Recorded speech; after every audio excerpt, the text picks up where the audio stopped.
Vamos a hablar sobre la evolución de los seres vivos a través de un mapa conceptual. Soy José Raúl Quesada, estudiante de la Universidad Nacional Abierta y a Distancia en el curso de Biología Celular y Molecular. Cuando vamos a hablar sobre la evolución de los seres vivos, nos tenemos que remontar al año de 1838 para encontrarnos con el naturalista Charles Darwin, quien desarrolló el concepto de la selección natural y la evolución de las especies.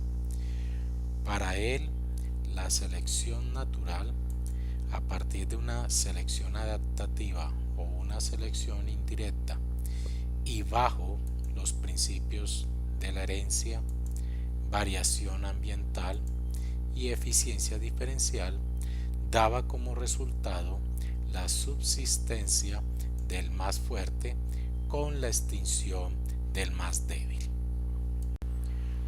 Por otro lado, la evolución celular nos encuentra que las evidencias científicas sugieren que todos los seres vivos proceden de una célula primitiva, la cual nació por la agregación espontánea de moléculas hace aproximadamente 3.500 millones de años.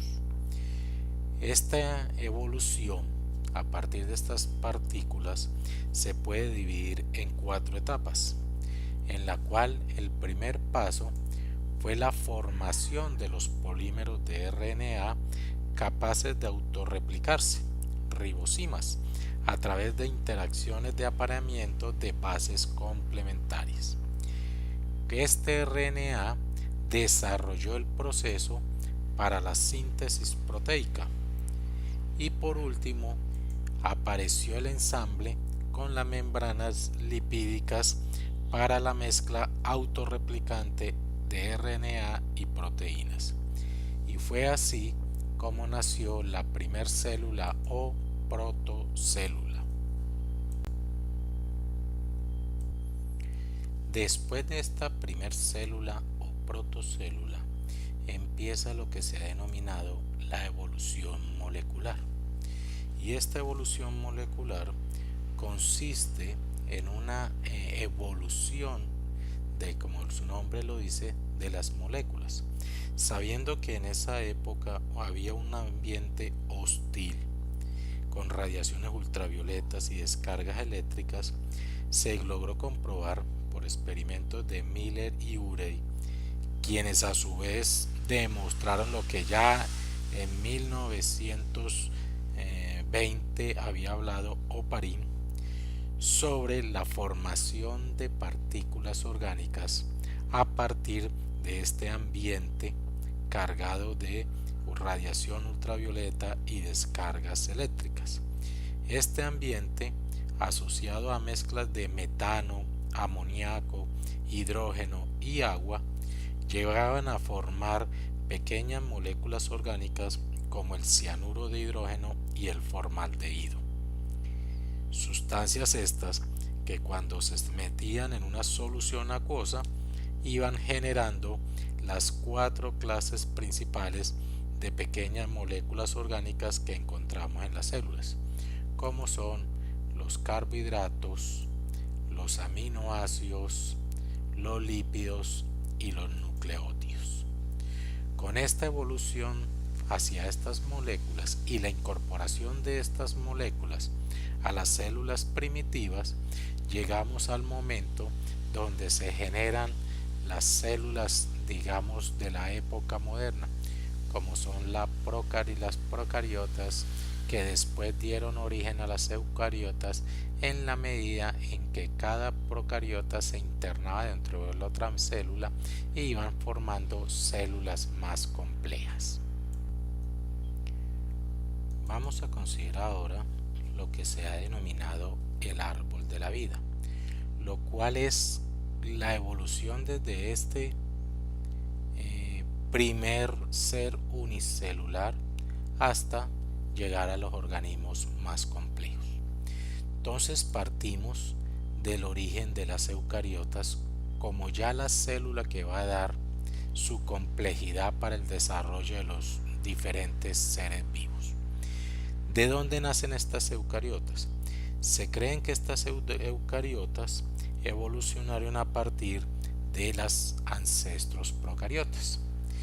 Hay una teoría, la denominada teoría endosimbiótica o de simbiogénesis, creada o propuesta por la zoóloga estadounidense Lynn Margulis en 1967, en la cual a partir de una célula primitiva eucariota se origina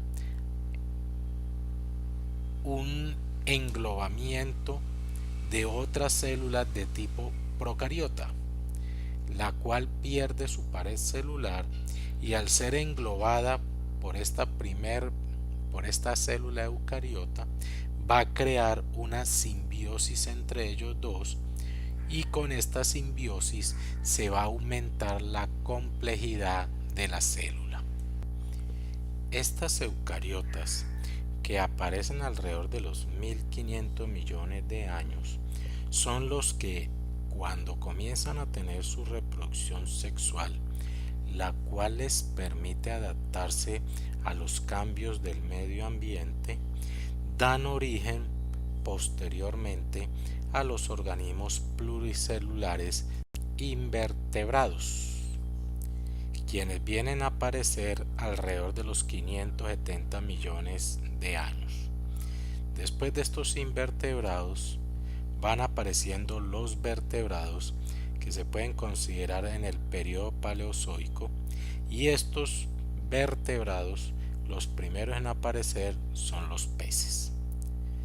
Después de los peces continúan los reptiles hacia hace 360 millones de años, y de esos reptiles se derivan los insectos y posteriormente los mamíferos y los dinosaurios. Dentro de los mamíferos aparecen diferentes órdenes como de aves, aparecen familias que incluyen a los simios, y dentro de los simios comienzan a aparecer los ancestros directos de los homínidos, como es el Dryopithecines. Después de los Dryopithecines aparecen los primeros homínidos, que van a dar origen más o menos hacia el Pleistoceno al género Homo de Australopithecus, que viene a ser más o menos hace unos 2 a 2.5 millones de años. Después de los Homo australopithecus aparecen los Homos neandertales, que son los que llevan 150.000 años hacia acá. Y después de los Homos neandertales aparecen lo que conocemos como el ser humano u Homo sapiens. Con esto terminaríamos la explicación del mapa conceptual sobre la evolución de los seres vivos. Muchas gracias.